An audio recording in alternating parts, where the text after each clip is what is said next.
Alright guys, I want to open this thing up and take a look inside of it. I want to see if if it looks like the trimmer caps have been replaced. Because if I get rid of both of these, um, that'd be great. But I don't want to keep one of them and then find out that we need the parts out of another one. So let's establish whether or not the trimmers have been done. Because I know that this one has been done, I think. It's been to Icom a couple of times. I know that. And I'm actually the second owner of that one. It's really sad. I just, actually don't want to sell it. That's because I'm a hoarder. But, let's get this one out of the box. We don't know any history on this one other than the guy was a CB operator and it quit working because he probably eased it into a bad match or something like that. He had a lot of stuff. I've already showed that in other videos, but he had a lot of stuff. And there's a manual in here for the tuner that I already have. This would really make kind of a vintage late 80s, early 90s station if we had the 2KL. They had boogered this box beyond belief. It was like taped like really crazy, but I tried to fix it. And so I took a lot of that funky ass tape off of it. I'm not sure why I put magazines in here. I think maybe one of these has the radio on the back.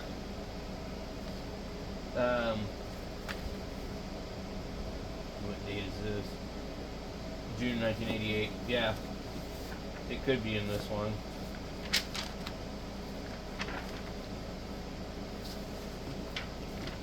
But what's this one?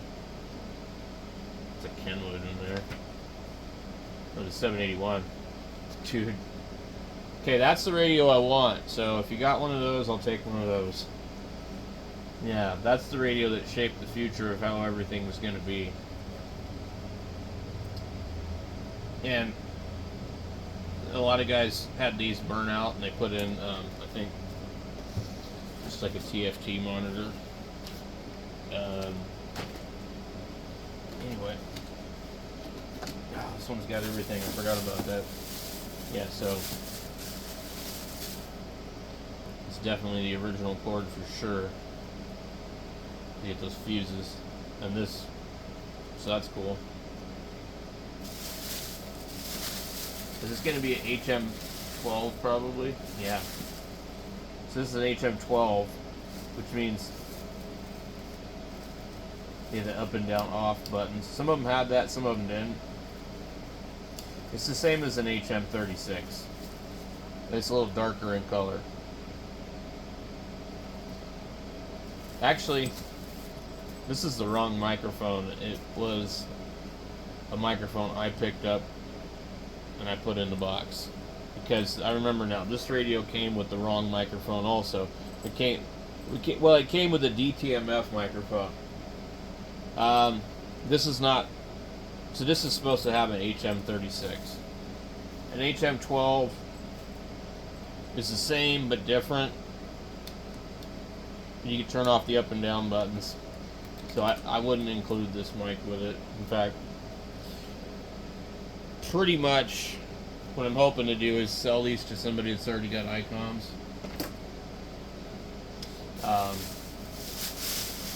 So that I don't have to worry about microphones and stuff like that. The other radio doesn't have a power cord. This one does. So yeah, I mean, the guy took really nice care of it, I guess. There was something in here, I don't know what it was, but anyway. Get it out of here.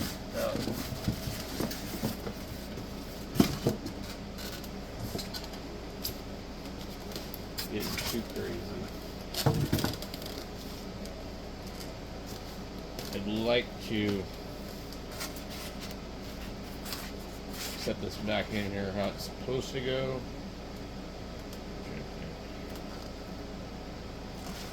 So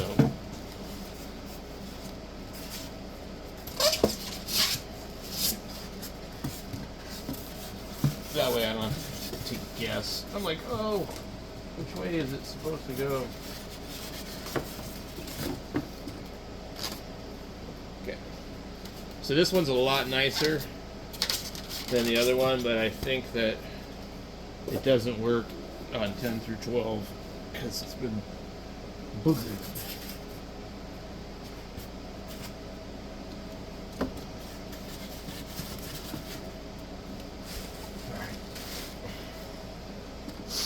So, yeah, this one's a lot nicer than the other one.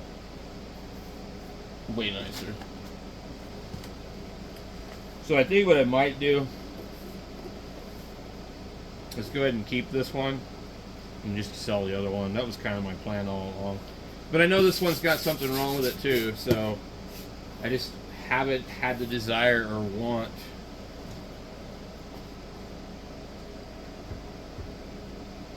to screw around with it.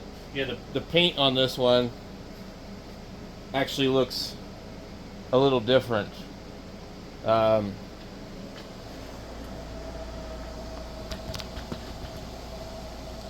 It looks more like a vinyl. Let me just box out of here.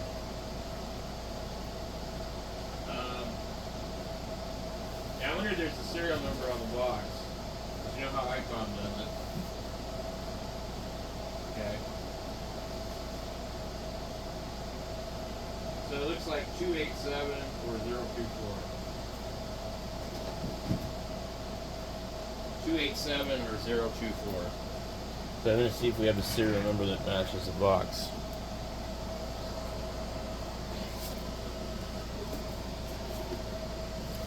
Okay.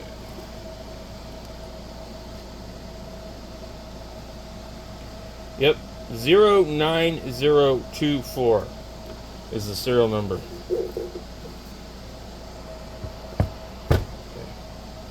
Yeah. Yeah, this one's pretty nice compared to the other one. Little dink right here.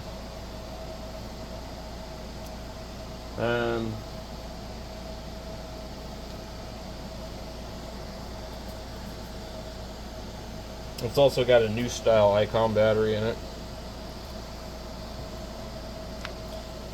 We'll put that one there.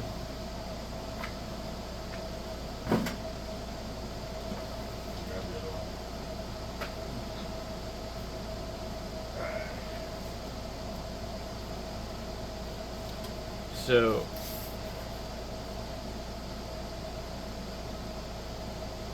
that's interesting. 04623. This one's newer.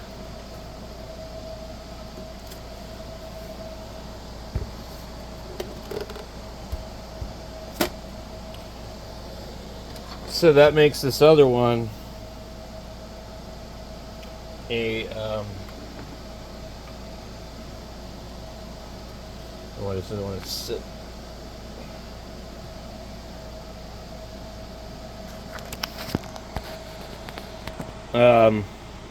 So that makes this one an early passband tuning one. So you'll notice where it says general coverage and that one says general coverage are not the same. You can see all that. There, I don't think there was any old logo 751As, just 751s. So this has got PBT and notch. This is when Icom got sued. This has got IF shift. They both can do the same thing, you just move a wire. So this is actually older, that one's newer, and then there's 3 generations of these radios. So this is first and second, we don't have a third.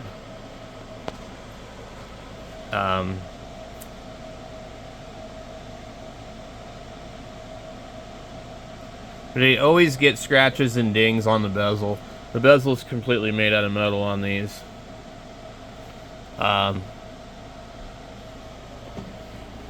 You know, honestly, with the amount of space that they take up. You just take them and push them together and wrap them in bubble wrap and just toss them in a box and store them away and save them for later. I mean, that's what my brain tells me to do. The VFO looks slightly different color. Looks like somebody might have flipped the rubber around on this one.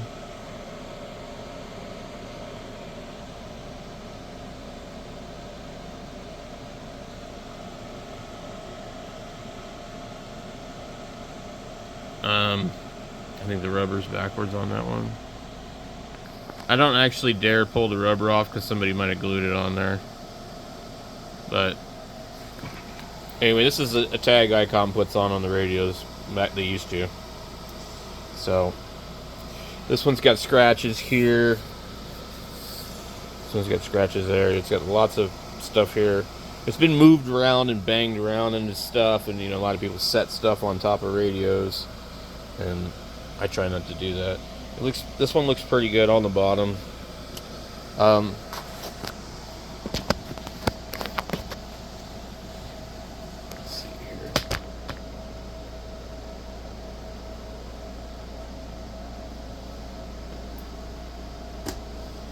This one's missing a couple of screws. The screws are kind of boogered up.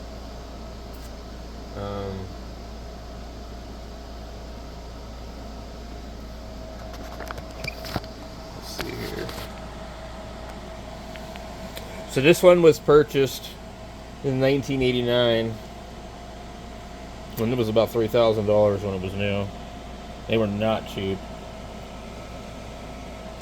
A local guy, Alan, bought it, and he was having problems with it, so he sold it to me for cheap. And much like me, he didn't really want to deal with it. He was literally going to give it away, basically, because, and that's where I'm sitting right now. It works, but how long is it going to work for before it screws up again? If I sell it to somebody, they're going to be like, this thing doesn't work. So it's like, even though it works, I kind of have to be like, I have 2 broken radios for sale. Do you want to buy them both? Because basically, otherwise, I'm better off keeping them both or selling them both, but not keeping one and getting rid of the other. Because, hey, one of these will work. So,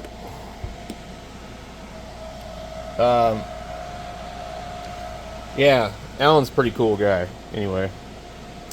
I got the tuner from him too, also with the one that you'd use with like the 2KL. But anyway, I have the paperwork on this somewhere. What sucks is none of these had the power supply. I mean, like, oh man, I mean, like, I wouldn't be getting rid of it if it had the power supply. I like radios with built-in power supplies. Anyway, Alan's brother had this for a while, I guess, and I believe his brother is like legally blind. So anyway, so yeah, that screw. Oh, I thought I removed that. Okay, so there's a screw that's broken off in the back there. I might do that later today. I think the reason I didn't do it was I didn't want any kind of shavings going into the PA deck. Yeah, so I just left it. But I definitely can get that out. I just don't really care. Yeah. Yeah, that happens with these. I wonder if you can still buy these from Icom. I put the really bad screws on the bottom. So let's go and open up this other one and see what the trimmers look like. Like I've told you guys before, I like to use a flat blade on these because they're brass, and people have usually boogered them up, and it just fits in there a little nicer without causing damage. You have to have the right size though. I found some matching screws that are steel, and I used them on the other radio. Boy, these are in there tight. Now, I'm pretty sure, yeah, I've opened this, so I put them in tight. When you look at the screws on this, they look brand new.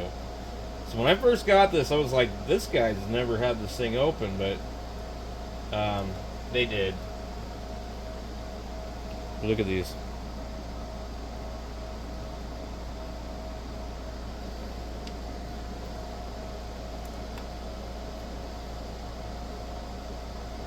I always do a lot of detective work, I guess you might call. I'm like, I overanalyze things.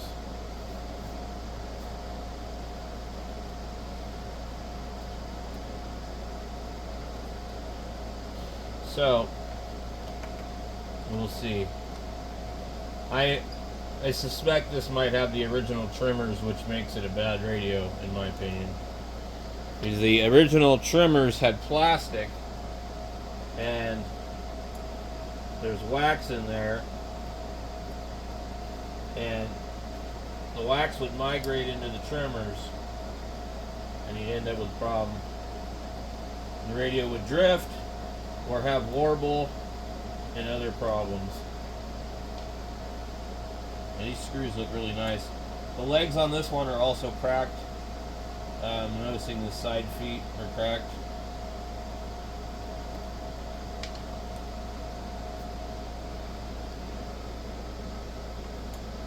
That screw right there looks boogered.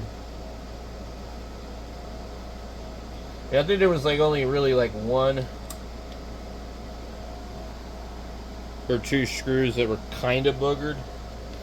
Now, in the past, I've tried to make the screws look better by using a Sharpie marker, but unfortunately, it doesn't look right. It ends up casting a funny tint to it that stands out, I think, worse. You'll see guys do that. Don't use a Sharpie. It really looks like crap. This one here feels cross-threaded. I think the case is not completely angled on perfect.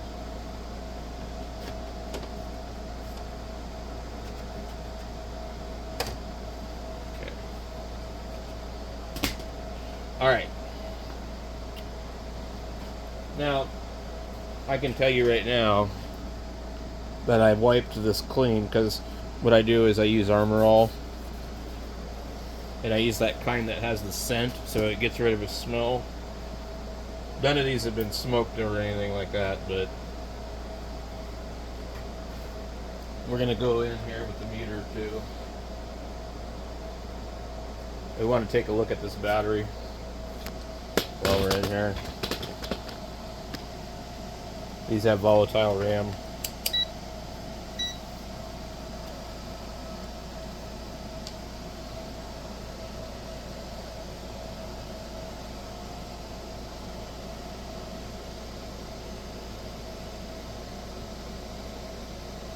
.216, that's perfect. That's a good battery. If it was like 2.99 or something, then I would be like, well, we need to start thinking about replacing it. I've seen these batteries go 30 years. It's crazy. They don't charge. I don't know how it works, but okay, so now I'm going to get my flashlight out.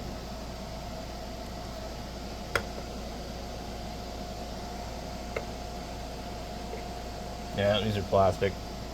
The other radio's been upgraded. Yeah, so the only way I'm selling these is if I sell them both.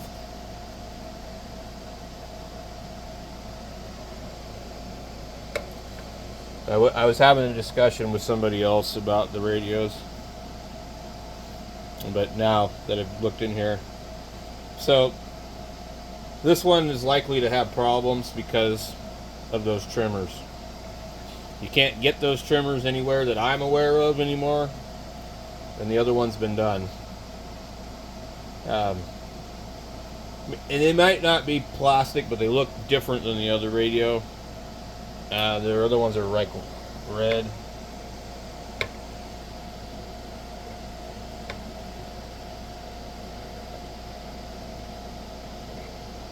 I don't see any wax in there, but in fact, I don't see how the hell that could even happen on this radio. But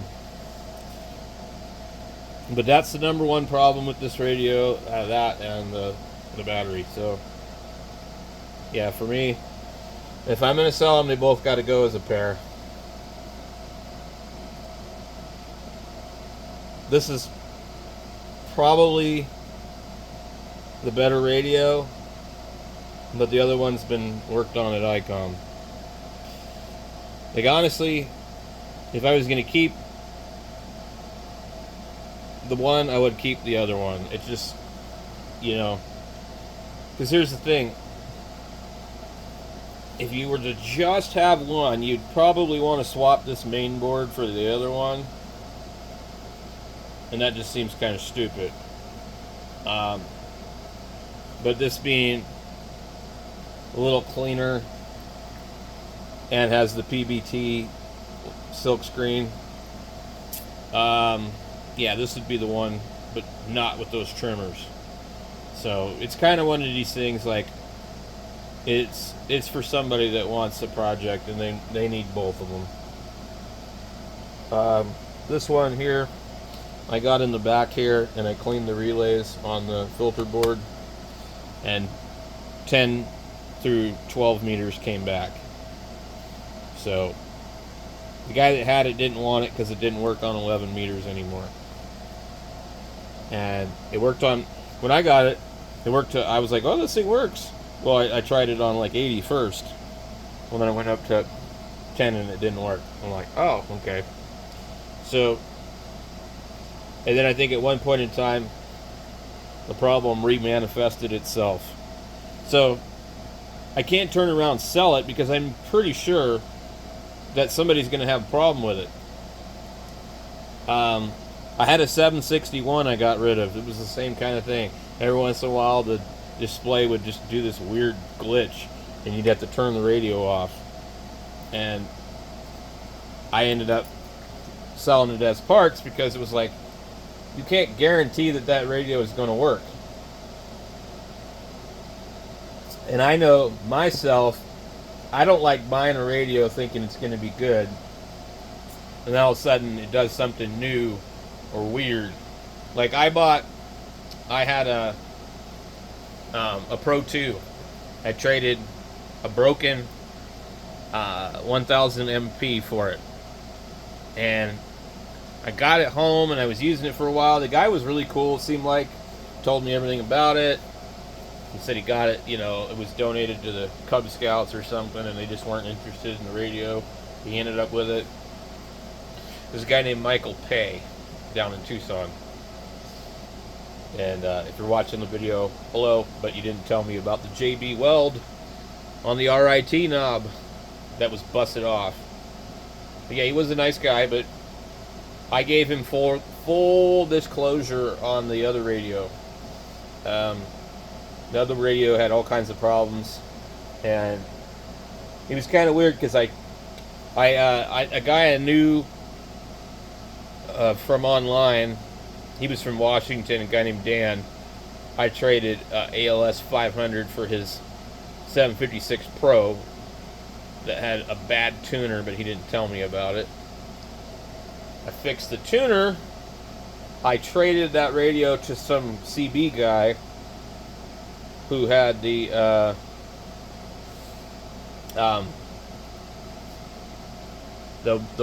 which one did he have? He had the 1000 MP. Well, it was a 100-watt radio. I got it home. It was doing 190. So anyway, there's a bunch of issues with that thing. But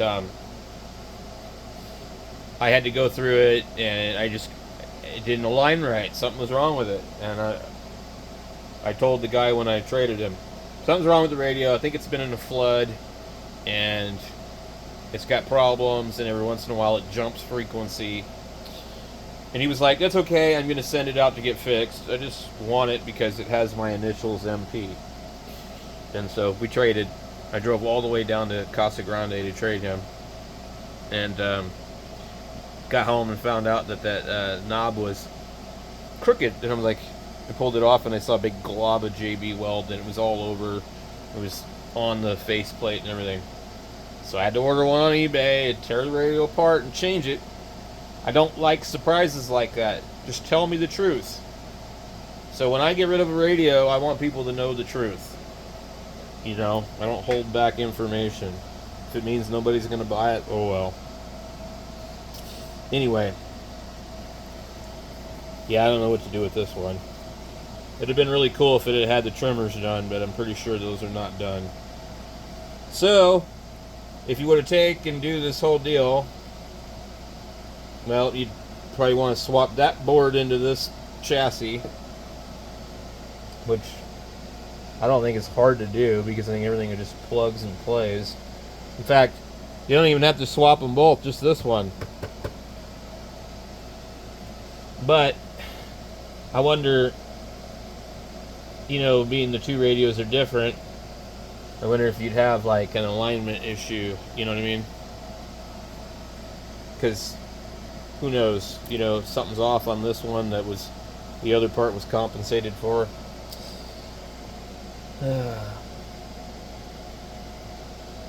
I'm looking in here, I'm trying to see what the hell is that. So, yeah, you could just swap that board. The board has a ribbon here, a ribbon here, a connector here.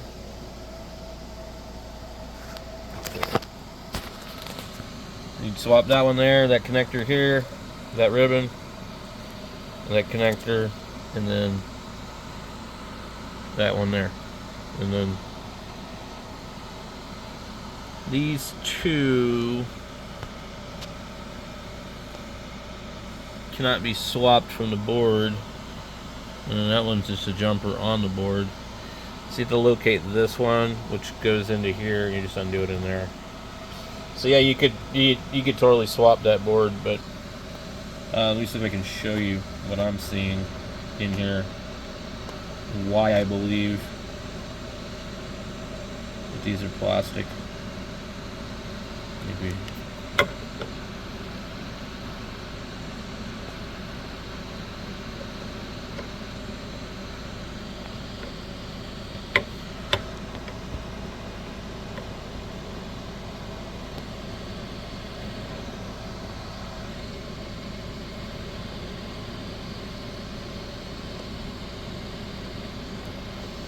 My other radio, they're red. They do look the same on the top, but yeah, they're different. Honestly, I think maybe what I really need to focus on is not necessarily getting rid of these radios, but like getting rid of like some of these older radios, like the 101B.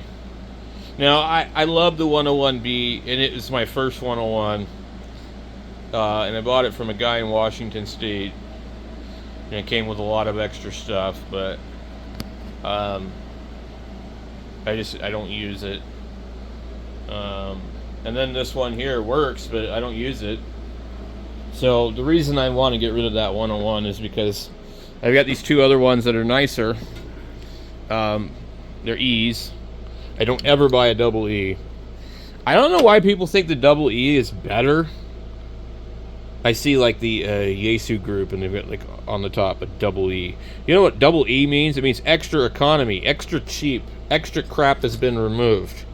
An EE is not a better radio. And they're like, oh, an EE is better than an E, and an EX is even better. No, EX stands for extreme economy. That means the EX didn't get the 160 meter crystal. It didn't get the JJY WWV crystal. It didn't get the 11 meter crystal. It didn't have the speech processor. It doesn't have the 12 volt converter on the back. No. And I don't know what the E doesn't have. I believe the E would by default, the double E by default would not have 160. You don't want a double E unless it's fully loaded. I mean, that's what happened too. A lot of times people bought the E, they bought the EE or the EX, and they added stuff to it later on. Now, I don't know see where where's the RF speech processor. So I don't know if the switch is there or not, but I've got these two. I don't need this other thing. And then I've got a ZD. I don't need a ZD. I got a 901DM. So really what I need to do is focus on getting rid of these ones and not worrying about these. These are solid state. I mean, they can be fiddled with and, you know, whatever. And they're the kind of stuff you can still work on, you know. You just got to be careful, don't rip any ribbons and stuff like that. But anyway, guys, it's been a long video, but I just wanted to share something on that.